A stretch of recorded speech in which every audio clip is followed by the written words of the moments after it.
Airbnb was going to go public this year. You had the S1 ready. It was going to be potentially the biggest stock listing of the year. You haven't ruled out going public this year. Where are you with that? We were ready to file March 31, so we'll be ready to file again. And the real question is, when's the world ready for us? And are they ready for us this year? Are they ready for us next year? Hard to say. I will say that we're recovering faster than we thought, but I also don't want to have false hope. Hope for the best, plan for the worst. The market seems like it's recovering, but again, there could be a double dip.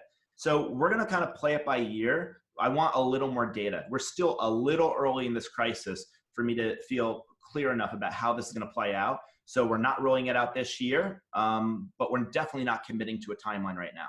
So how likely is it that it would happen this year? And how do you weigh those uncertainties? I wouldn't want to speculate or give a percentage.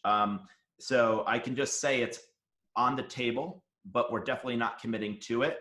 The fundamental questions are, does travel continue to recover?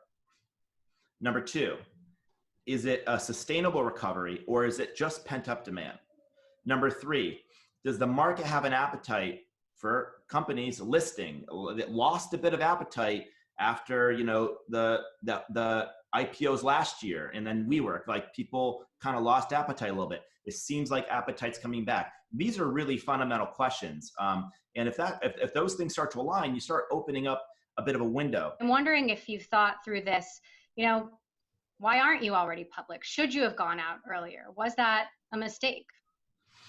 I think we're going to look back on this period, and when we go public, I think it will be successful. And I think that people will be really happy. And I do think we'll be public sooner than later. I just don't know what sooner means. But I mean, I actually think we'll look back at it and hopefully it'll play out well. I mean, I just want you to know, we have a real responsibility to our stakeholders. It means a lot to me that employees have a significant part of their net worth in our stock, that we have shareholders that held the stock for nearly a decade. And so it's really important to me that they get liquidity. But I also think that, we're going to have a really great year ahead of us. So I think things could work out for people. I wonder if Airbnb expanded too much, too far, too fast.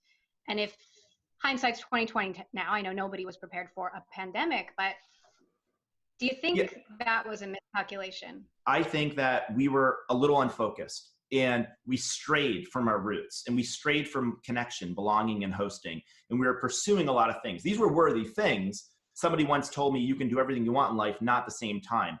Well, when you get really successful, you tend to think you can do everything at the same time. I think that's a really big mistake that a lot of founders made.